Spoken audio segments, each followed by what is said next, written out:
Aloha, everyone. I trust you are enjoying the gift that is today. Welcome to Dr. P's Facets of Life series of pods. This is pod number 9. Today's topic, the best form of medicine is diet, exercise, and rest. Please don't click me off, hear me out. This won't hurt a bit. I'm not here to make you feel guilty or prod you or even preach to you. Well, maybe just a little preaching.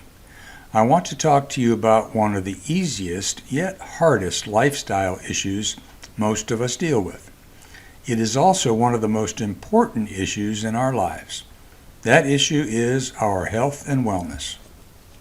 Remember the topics I've presented in earlier podcasts such as breathing, opportunity, and choice?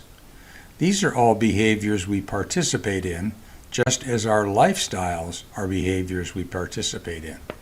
Each of us chooses our lifestyles, which, by the way, may be ever-changing based upon needs and wants. Sometimes our choices of lifestyle can adversely affect our physical and emotional health. When that happens, we try to find a fix or cure for what ails us.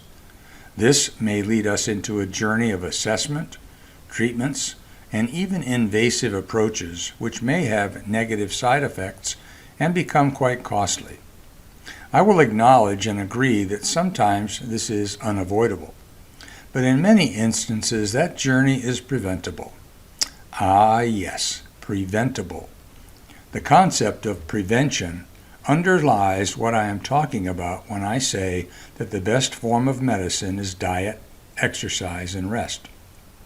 As a preventative health and wellness measure, participating in appropriate levels of good diet and nutrition, regular exercise, and sufficient sleep and rest can in many cases prevent the onset of many of today's lifestyle-caused illnesses.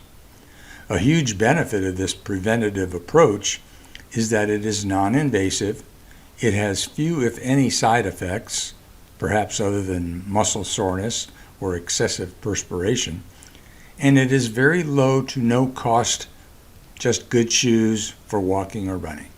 So now that I've covered your physical well-being, let's talk briefly about your emotional or psychological well-being as it relates to diet, exercise, and rest. Our minds and our bodies are inextricably interconnected. What affects one will automatically affect the other. That's just the way we are all wired. As an example, when you are in a bad mood or are in a negative place in your life, you probably tend to feel tired, unwell, or just blah. Likewise, when you are feeling exhausted, ill, or fighting off an illness, your mood probably suffers or your attitude isn't as upbeat as it might otherwise be. So what do we do with this information and where do we go from here? I'm really glad you asked. If you agree with my perspective and would like to incorporate this approach into your lives, let me give you some perspective and direction.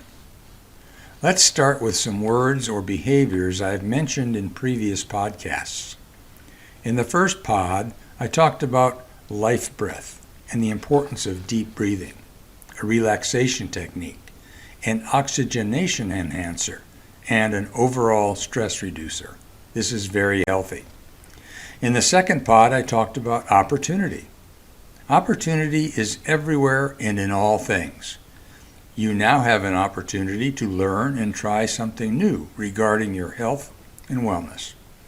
In the third pod, I talked about choice. I believe everything in life is a choice. Choosing this approach to better health and prevention may well be worth the effort. In the fifth pod, I talked about change in your life.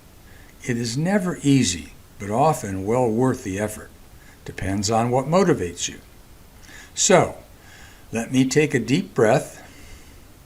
In summation, take a deep breath, recognize opportunities, choose to make a change if you think it could benefit you.